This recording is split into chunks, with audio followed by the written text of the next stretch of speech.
بسم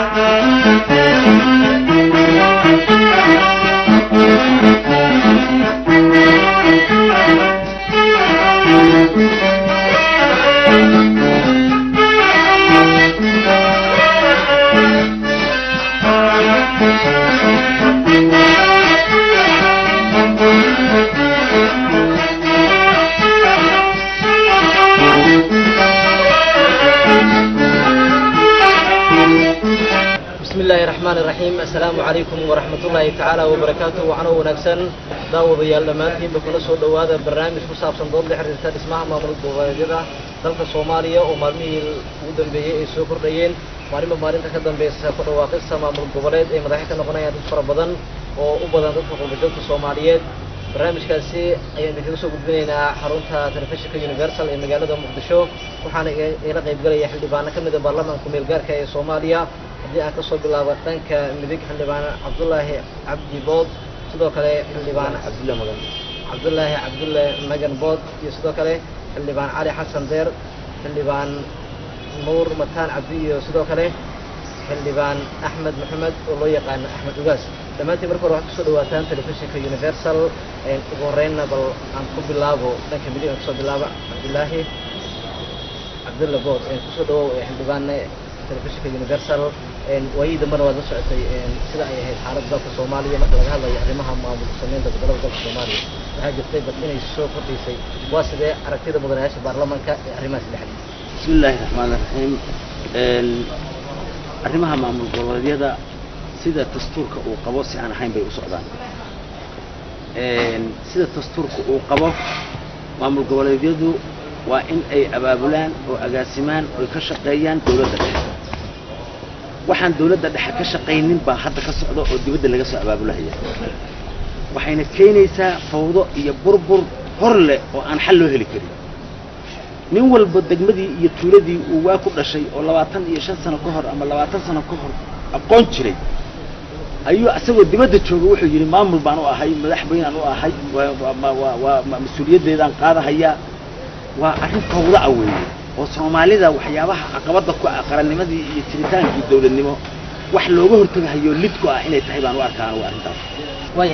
xildhibaan dawladda Soomaaliya xilligan waa federaal ayna uga shahay اسمها مامور الجوالات إن الصميم هي نكون مقنعين أن الناس كيف قادرين إن جوال بقى اسمها مختصر من سمركانا إن حدوا دولة دحيح الصومالي إن هو سينا اسمها مامور الجوالات يدا وصح إن الصميم لكن وضدي اللي قصة ما لها وواحد قرشيسن وبنان له الدولة دحكي بدنا يأخذوه مركي أرنتاس أيدا الدولة أجاسمته أيها جوالات إسراء كره ليسوا كانوا هي لكن نول بوا هدو دبد انت كيما هذا وياه قبل كان اقوان جري بان انو مامور كان نقونهيا يا مدحوينه sheeganaya sida hadda beledweyne ka jirto sida hadda maxaan ku leeyahay gobolada Jubbooyinka ka jirto sida hadda Muqdisho ka socoto waa dhibaato weyn waxay qolo ku leeyihiin gobolada Koonfureed lix gobol bay iska sheeganayaan dadkii iska lahaa war la kama hayaan kuwa Jubbaland bay sheeganayaan war kama hayaan kuwa waxay ku leeyihiin Azaniyo war kama hayaan dadkii degana waa wax dibadda ka yimid weey wax ayaga وانا wax umada Soomaaliyeed iyo qarannimadeeda aqabad ku away dawladii dhexe oo waxaas maamul lahayd xakameyn lahayd ka hadli lahaydna sibay uga gaabinaysaa ma aqaano ujeedadaas waxa ay tahay anigu waxaan leeyahay maamul goboleedyada hadda jiro Solo Puntland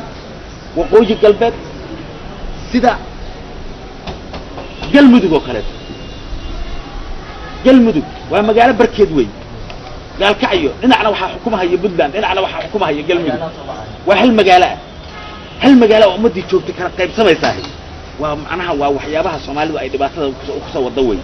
مجالة والبومد ولا دجنتها دجمع لو دجنين يتولى لو دجنين ومد الصومالي أي سوى دجنين وكل ما المجلس نقول مركو يري هذا أنا ماشي عشان وحكنا قرنايا متكلوا كسر هرشيدو فاميل كأنا هاي بأسنا وحورنا هي ماشي عرونا ما حكنا قرنايا مركب بربر عن لون مارهلي كريم بكسر صعد عرنت عيادة ومد الصومالي وحن لا عرنت عيادة وحي حد كله لنا حكنا جاب صدين دولة دحنا arrimahaas inay ka hadasho oo dalka mas'uuliyadiisa way haysaa ay guna gashaan looga baahan yahay way oo ku soo noqonaya xildhibaan Cabdullaahi Magamood aad oo maasatay aan u soo gudbo marka xildhibaan Cali Deer maxay tahay Cali Xasan Deer maxay tahay aragtida ku aadan ismaha maamul goboleedyada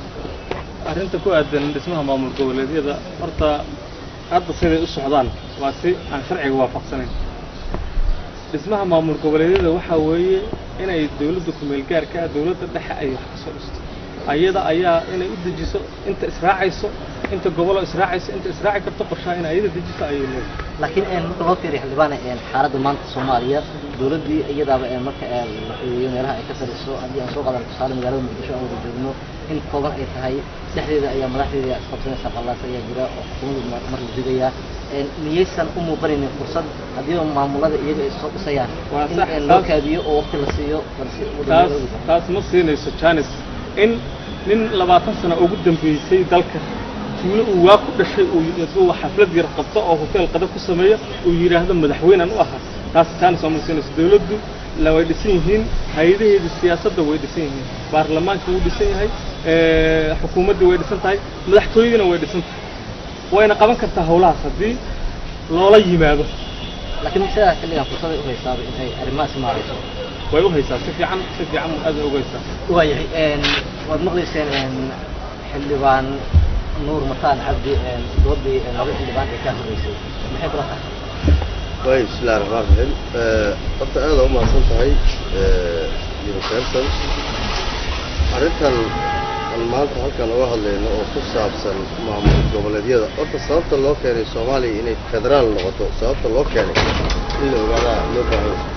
sababta loo keenay Soomaaliya inay federaal noqoto haween Soomaali dhibaato dhaxmartay kadib markii dhibaatada dhaxmartay waxa la yiri si dadku ay isu soo xaliyaan oo deegaanada hoos looga soo bilaabo halka bal federaal ha laga dhigo oo hoos ha laga soo bilaabo arrimaha Soomaaliya dadka deegaanadooda dib ay isugu noqdeen oo soo dhisteen wax يعني maamul goboleed degmo tuulo ilaa iyo beel ha soo diyaarsanayeen dadka marka waxay fahmi laayihiin sababta keentay arrinta ayada ah horta in looga baahan yahay inay ogaadaan oo waxa weeye waa in dadku ay xal laga soo bilaabo deegaanada weeye marka dadka ka imaanaya diasporada dibadaha ka imaanaya oo maamul goboleedyada ku dhawaaqay oo ama meelaha yani midna Nairobi oo kala maamul goboleed baa hadda yaan ka sameeyay meel Zania leeyahay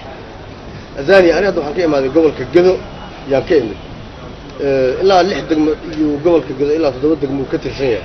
دقموين كأيجا أيام كنت قال لي إنه عشرة كودرين وأنا ديجانا هذا أي شيء يعني زاني بمثل زاني اسمه مامور قولات كاس من الكور قبل نجلا من التشنج إذا ما على الحري أو زاني إلا ذهب الليل هو حري ماشي لكنية تذكي حري ما كملها إذا ما أيجا ورق ما هيدا تذكي ديجان كلامين تشنج تذكي حجرات كلامين تشنج maamul goboleed baa dhismo madaxweynaha dhismo marka taa waxay noqonaysaa macnaheeda in yaani dadka Soomaaliyeed ujeedadii iyo dantii ay lahaayeen in meesha laga saaro iyo noqonaysaa macnaheeda waxa weeye wixii in la sameeyay la rabay iyo waxay noqonaysaa in lagu cayaaro marka talaahan anigu waxaan ku soo jeedin lahaa dadka Soomaaliyeed inay tashadaan oo deegaanada in lagu dhiso maamul goboleedyada laga soo bilaabo beel laga soo xijiyo tuulooyinka degmooyinka lagu xijiyo gobolka lagu xijiyo gobolka ku xiga oo maartay ku xijiyo sidaas inay saas ugu timaado oo dadku wax garadka ah dhalinyarada haweenka ururka yaani culimo diinka mas'uuliyiinta siyaasiyiinta kulli ka qeybgala baa loo baahan yahay ma u arkaan maanta xal inay tahay ismaha maamul goboleedyada iyo waliba in la sii kordhiyo maamul goboleed in la dhiso xaq weeyo oo dadka Soomaaliyeed ay hoos u soo laakiin sidee loo dhisayo meesha taal sida hadda ay u socdaan baa khaldan laakiin maamul goboleed in la dhiso waa la isku waafaqsan yahay oo dadka Soomaaliyeed ay dhistaan qolo walba iyo deegaan walba iyo gobol walba iyo degmo walba iyo عدي إسراء كذا. حلبان أحمد وجاسان أقول مركب حلبان محيط هاي أذن كبير كاي اللي حريرة ما اسمها ما متواجد. بسم الله الحمد لله. هرت وحوي وحاد مودا إن الأسواق قلد حيو وحولها وذلك أباهية. إيوه ضماعي هكوجرو وحكون جعيل. سيدا كنت وحوي وحاد مودا إن وقت جديد اللي جاري إن الأسواق ما ملقبلت. sida ay xildhibaanada igu horeeyay sheegeen nidaamka soo qorahay waxa dhisahayo ma aha qolo marti oo gobol khaarijka wadanka joogta ama wadanka banaanka joogta ma aha waxa dhisay waa shacabka afti laga qaadayo waxay u baahan tahay in laga helo shacabka horta gobolkan in la ku daro ma ogoshiin gobolkan ku biirta ma ogosha waa shacabka iska la arinta iyada ma aha iskama laha qolo carartay oo wadankiisu ku noolaan weyday oo qaxooti ah oo banaanka dhooban in la aruuriyo in arinta ayada ay ka taliso ma aha arinta marka waxa waa boob dad xukun jacayl uu hayo weeye haddii san xukun jacayl uu san hayn waxay ahayd inay u kaadiyaan oo xoogooda isku geeyaan waddanka dib u heshiisiintiisa iyo dib u nabadayntiisa iyo in waddanka dib loo mideeyo markii waddanka la mideeyo oo horta waddan taagan la helo markaasa waxaa laga hadli karaa in la weydiiyo gobol kaste inta gobol ee ayaga israbtay inay midowdo in la weydiiyo markaa kadib ayaa waxay iyadoo dawladda dhexe ay ka shaqaynayso oo la shaqaynayso gobolada dadka aftida laga soo ururiyey baa sidaa gobolada in la isugu dara ay ahayd hadda waxa socdo tusaale ahaan markaad soo qaato anigu ma aqaano ma garanayo ma dhihi karayo runtii magacaas waxaan u arkaa magac fadeexa ah oon sax ahayn oon ummadda soomaaliyeedna ku habboonayn laakiin waxaan leeyahay hadda maamulka waxaa maamulka lagu sheegahayo ee ka jiro kenya oo kale tusaale ahaan waa xaway inqilaab weyn dawladda dhexa waxay samaysay laba janan bay u magacowday guddoomiye xigeen bay ka dhigtay gobolladaas sidii loo nabadayn lahaa oo loo qaban lahaa bay u xil saartay ayagaa loo diray oo dawladda ku ogay waxaan tuhunsannahay ama aan la yaabanahay oo aan wax fiican ahayn waxaa soo inqilaabay xildhibaan ka tirsan dawladda idan haddayba dawladda dhexe wax ka shaqaynayso ilaa xildhibaankan wuxuu ka tirsan yahay dawladda dhexe waa inuu dawladdiisa la kaashado wax ka shaqaynaya oo xildhibaanada la kaashado laakiinse wuxuu soo inqilaabay labadii sarkaal asagoo weliba aan tuunsanahay inuu la kaashaday dawladaha khaarijiga oo fiicnaan lahayd dawladaha ayaga in aysan ka qayb qaadanin isriiriixa siyaasadeed iyo damaaciga ragga qaarkii ku jiro oo boobka ah bulshada lagu afduubahayo inay dawladaha ka qayb qaadanin baan jeclaan lahaa ama shakhsiyaad dawladaha ka tirsan dariska ah inay arrimahaas aysan ka qayb qaadan baan jeclaan lahaa waxaan ognahay inay dawladda u magacowday cabdi mahdi jenaraal cabdi mahdi iyo jenaraal fartaag ciidamada la geeyey kenya ma ahayn ciidamadaas ciidamo loo diyaarinayay maamul magaca hadda la sheego oo xun ma ahayn waxay ahaayeen qorshihii dawladda ay waday oo ahaa ciidan baa waxay noo soo tabaraysay jabuuti waxay noo soo tabarayay uganda waxay noo soo tabarayay etoobiya ciidanna waxay noo soo tabarayay kenya qorshahaas waxay dejiyey dawladda looma dejin wax la yidhaaha maamul goboleed waxaa loo magacaabay saraakiil ciidankaa asaga diyaarinayso soo abaabulayso waxaa loo diyaariyey in gobollada qayb walba gobollada ku aadan ay qabtaan xildhibaan axmed ugaas ma u arkaysaa sideedaba arrimaha maamul u samaynta kala duwan ee gobollada dalka soomaaliya xilligan xal ugu jiro soomaaliya waxaan dhihi karaa wuxuu ka qayb qaadanayaa burbur buu ka keenayaa ma ogiin wax wanaaga ma keenay sababta waxaa waqtigiisii lama gaarin midda kale waxaa weeye gobolladan in la qabtaa la rabaa oo amni lagu soo celiyaa la rabaa haddaa hadda la siyaasadeeyo oo siyaasad la geliyo khilaaf baa bilaabanaya waxay khilaafkaasna wuxuu dhabarjab ku yahay ciidamada howlgalka ku jiro ama la diyaarinayay ayuu ama dib u heshiisiintii la dalbayay ayuu waxay ku yihiin maamul goboleedada hadda cayriinka ah oo hadda la boobahayo iyay dhabarjabin ku tahay sidaa daraaddeed waxaan leeyahay xal ma aha waqtigoodina lama gaarin waana boob iyo damaaci shaksi ah weeye waxaan dhihi lahaa dawladaha ku lugta lehna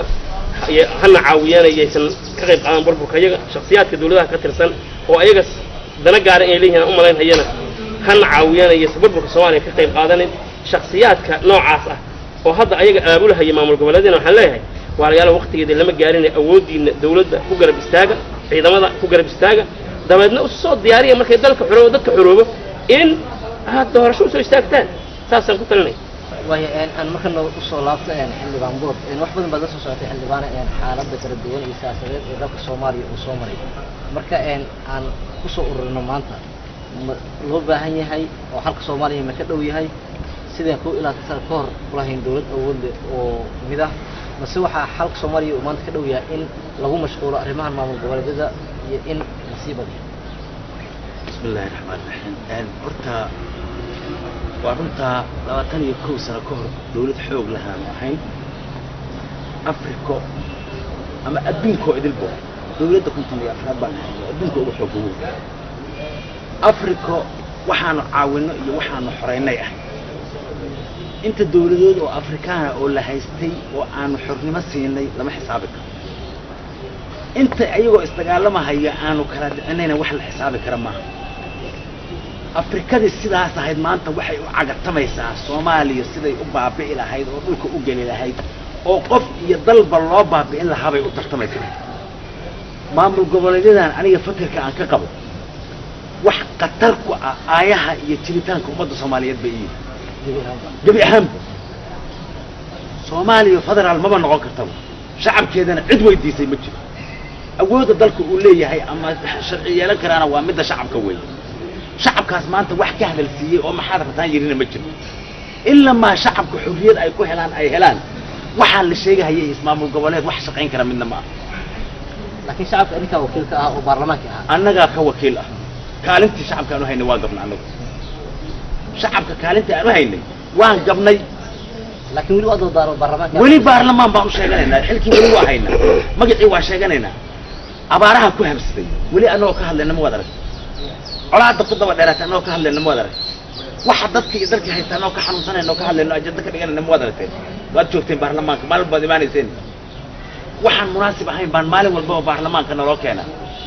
waxaan ku guul daraysanay inaan dhahno waxaan naloo keenayaa wax danta ummadda ku jirta ma ahane dalkii iyo dadkii dantoodii ha naloo keenay inaan ku guul daraysan weyn intan idil oo sharciyo imaanaya ama federaal ha ahaadaan ama heshiisyada soo garo dibadda soo laga keena ha ahaadaan dhammaan waxaa la soo gudbiyaa in baarlamaanka la hor keeno dabadeedna ay ansixiyaan iyada ku qaadanaya ay gudbi 425 xildhibaan yaa waxay ansixisay in 3 sano baarlamaankaasu sii jirahay go'aankaas wuxuu dhacay yaa albaabadii la isku dhuftay 5 bilood kadib baa dalooyin baa la yiri adinkoon cod lahayn oon mooshin qori karin oo wax mas'uuliyad aan hayn oon xasaanad lahayn baad hal sano dambe sii joogaysaan ayadina waa u codeeyeen baarlamaanku waa baarlamaanka sidaas ah xumaantuna ayaga ma aha xubnaha baarlamaanka 500 oo libaax weer hadduu hor istaago weer bay wada noqon hayaan kulligood way arrinta federaalka miyada u soo qaaday Soomaaliya federaalka wadan shisheeyaa lagu soo sameeyay dal gudihii lagu ma sameeyay dadka Soomaaliyeedna lama weydiino federaal ma rabtaan lama oran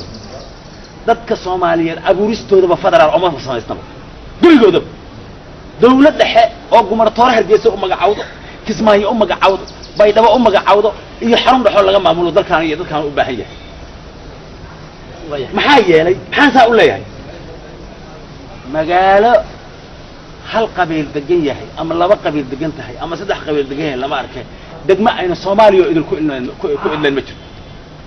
yaa madax u noqon hay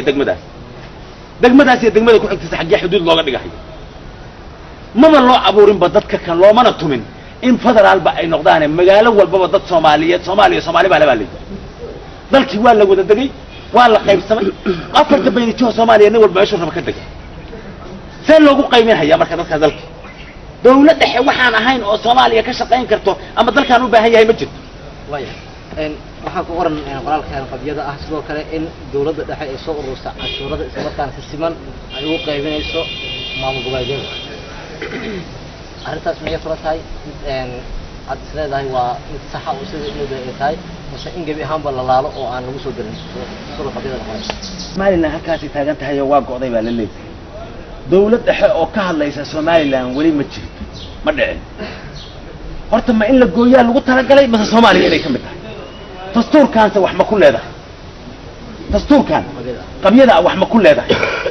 18 gobol Soomaaliya xuduudeedu waa la yaqaan Soomaaliyana Soomaali baa leh Soomaaliya anigu waxaan oran lahaa maamul goboleed iyo federaalka inta la iska daayo reer waqooyi haday naga caroodeen gobolada waqooyi Siilaan iyo dadka Soomaaliyeed oo maanta qaliilka oo ku sii dabayar dadkii hore ka dambeeya Soomaaliyana ma kala go'i karto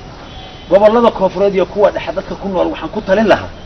intaan waqooyi xukumeynay 22 sano xukumeynay 22 kale waqooyi aan geynahana xukuntay dawladnimada aan qaadna dhihi lahaa anigu aymo iyo badbaado federaal iyo waxa kan lagu wareegayo inta la iska daayo dalkaanu dawladda wuxuu u baahan yahay dawladda xay inta qaadno midnimadii Soomaaliya say noola soo doonteen ayagu midnimadii inaan inta qaadna aan u geyno Siilaaya aan 20 kan soo socda adinka iyo waqooyi dadkiina degan 20 sano xukuma inaad naga go'daan yeeli mayna afti in la idin qaado oo gobolada tan dhexe iyo koonfureed idin qaadaan baan ku go'i kartaan adinkuna daashe annaguna saxariirnay adina taandan in maha anada nooma mana kala maaran intaan idin xukumeynay baan xukumaysaan dawladda dhexe xitaa speaker baarlamaan wasiir ra'iisul wasaare madaxweyne saddex wax la isku daran dhilahaan way adoo mas'aabood aan u soo gudbo dibaan على ذلك أرنت عشورها إن دولة وحي الرصيد والله أقيم حلو arrintaas anigu ayadan taas u abaaraya su'aasha aan taas u abaaraya arrintaas waxay la tahay in laga bixiyo meesha maamulada inay ay ku soo arursadaan waxa ku jiraan leeyahay qofku waxay ku fiican tahay wixii dhaqaalihiisa inuu asaga kontrolsho degmo gobol systemka asaga uu kontrolsho dhaqaale ahaan uu ogaado wuxuu awood u leeyahay la soo bixi karo khayraadku ku jiro gobolkiisa wuxuu dhaqaale ahaan heli karo ma fahant inaan kor looga keenin gacan kale xukun kale barnaamij kale hadda waxay imaanaysaa in loo soo magacaabo maartay xogayada dhaqaale maartay arrimo noocaas ah in isku dhac dhaqaale la isku qabsado marka wixii deeq ah iyo wixii federaalka ama maartay dawladda dhexe ay oo dhaqaalaha guud qayb ahaan ayada ha u maamusho gobolada laakiin gobol kasta wixii dhaqaale asaga ka soo baxayo waa inuu asaga maamusho waxaan rabaa inaan ka hadlo aniga horta waa la socotaa abaar baan yaa ka jirta dalkii dowladda hadda gobolka Gadow kale yaan moogaa dhowr iyo 10 bari aniga hadda niman UN ay yimaadeen oo dhowr iyo 10 diyaarood bay ku yimaadeen dhowr iyo 10 diyaarood oo duulimaad ay meesha ku yimaadeen haddii kharashkooda la xisaabiyo dadka reer Gadow nolol bay ugu filan maxay diyaaradiba 20-30 kun oo dollar inay ku socotaa dhacay markiiba waxay noqonaysaa 300 kun 400 kun oo dollar 300 kun oo dollar inta ay kharash iyo raashin ay u noqon karto dadka waa garan kartaa inta ay la egtahay ilaa 50 baawur 60 baawur bay noqon kartaa oo raashin ah nimanka UN-ka oo leh dadka Soomaaliyeed baan wax tareynaa oo diyaaradaha uu ku socdo waxaan tala ku soo jeedinaa diyaaradaha inay joojiyaan oo dadka haday wax u hayaan ay wax u keenaan dadka Soomaaliyeedna waxaan dhihi lahaa goboladaasi dhibaato baan ka jirtay abaar baan ka jirtay baahi fara badan iyo col intaba niman shabaab leeyahay jidadkii way ka gooyeen oo wadooyinkii raashinka u marayay iyo gooyeen waxaan dhihi lahaa in la kaalmeeyo nimankan diyaaradaha ku socda har iyo habeen diyaaradaha intay daayaan in tareeyo dadka raashin u soo saareen baawur oo garoonka doolo ku soo degaya habeen iyo maalin marka intaas tala ku soo jeena tan kala hadda saaxiibadii baan iyo la qabaa jawaabta inaad ama qaaxid cashuurta urinteeda dawladda dhexe iyo qaybinta gobolada dhexe arrinta cashuurta horta waxa in lagu heshiiyo u baahan maamul goboleedyadii baan lagu heshiiyay oo maamul goboleed qaabka u dhismaayana lagu heshiiyay waxaan dhihi lahaa tala ku soo jeedin lahaa intaana cashuuraad la gaarin oo horta maamul goboleedyadii waa inay faraha la soo gashaa dawladda ku meel gaarka oo ay ka qayb qaadato ayada lafteeda sida wax loo wado waxyaabaha fawdada iyo waxa socdo waxaa yeelay markii maamul la dhiso ba cashuur iyo dhaqaale yaa qaadaya iyo ana qaadaya iyo teel yaa la dhihi karaa horta marka hore tala ku soo jeedin lahaa waa in laga qayb qaato si wax ku dhismi lahaayeen waayo waxaan soo gaarnay in gabagabadii barnaamijka aan soo dhaweeyay markan xildhibaan Axmed Ugaas bismillah horta waxaan ku taageersanahay saxiifay xildhibaan Bood arrinta uu yiri waqooyi galbeed haasha sayna u keenay u geyn wuxuu yiri madaxweyne speaker iyo ra'iisul wasaare isugu dar magaala madaxda horta lagu daraadeen ilaan koonfur haddaan nahay midaan meesha la rafaynay waxaan uga mahad celinaynaa gobolada ay gacanta Soomaaliya ugu hayeen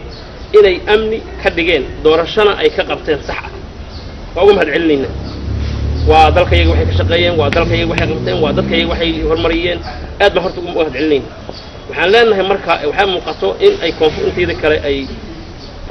ka awood badan yihiin wadmoodid inay wax la taaban kara sameeyeen amnigooda uu sugan yahay hadduu alla ku soo gol yahay wax badan ay qabteen marka waxaan leeyahay magaala madaxda ugu dari lahaa anigu ninkaas ku raacaya sumadda Soomaaliya ay ka goyn mid cashuurta marka u soo noqdo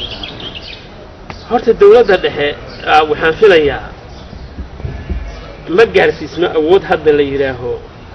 cashuurta ayada lagu soo ururiyo waxay isweydiin horta cashuurta xaga laga ururiyo gobolada lama qabanin wala gacan ku jiro ma jiraan marka ay shaqeynayaan laakiin ma gobolada aan soo dego dawladdu waxay hadda ku guul daraysatay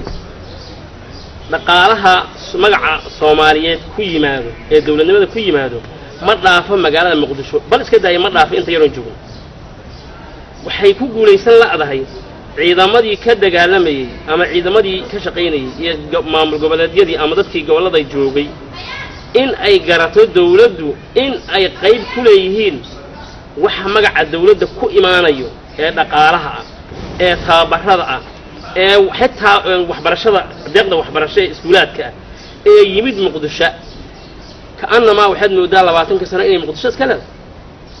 وحيب حسوس لا يهين لا قبل ذا اللي يهين وقيمته ذاك الصيام هذا واحد برش هذا تهاي ده واحد برش الله هذا تهاي هذا عافمات تهاي هذا هدوه هذا قاله تهاي حتى هذا تبر هذا تهاي دولة هرت مركي أيضا واجبات كاللي هي أي جودة قبل حقوق الكلين أي جارتيسو وإذا ما هل كان كذا قلما يكون كذا قلما هي قبل هذا واسكمت أي مشاركة سيكون أسينس كوان أسيسو أو شغالة حكا شغالة يسوي مشاركة أسينس أسيسو أو أرض سكولات الكسب بحديثي وحبرشاد هل كان أي أسينس الامتحان كأرضي كواحد كمسوا جاري وما يمانكر ما كهرت هكا أيضا هرت مدة حد هي صورت هقيبس هنا جالس ودك الشعب كاي قبل هذا جالس سوى حقوقه هجالس مدة إن عشورته إلا غيره وحلاقي وقت يدي لما جاء هرت بحاله لو وضن حاجة كنت هاجن والله معمولة يمرك له يوح عشور لك هذا مرك له مرك عنك هذا لنا واركا والله أعلم aad ay u maasan yihiin guud ahaanba kuwaas waxay ahaayeen xildhibaano ka mid ah baarlamaanka meelgaarka ee Soomaaliya oo kala ah xildhibaan nuur mataan cabdi iyo sidoo kale xildhibaan cali xasan deer xildhibaan axmed maxamed oo loo yaqaan axmed ugaas iyo xildhibaan cabdullaahi bood oo ka mid ah madaxda baarlamaanka gabi ahaanba daawadayaal inta ayaan kusoo afmeerayaa barnaamijkii dooda ee la xiriirta dhismaha maamul goboleedyada dalka Soomaaliya ma loo arkaa وحنا حل وجدتا الصومالية أي تجار في نظام الكردين إذا برنامج كلام إذا فكوا بيننا وحنا نسوق البنيني اللي في شكل يونيفرسال حرتي سمجال هذا الشو حاجنا سعوديين يعني جوا عبد القادر عمر عبد الله إذا ضاو يا برنامج كلام إذا فكوا بيننا وحنا نسوق في أسدا ينبغي والسلام عليكم ورحمة الله وبركاته. شكرا.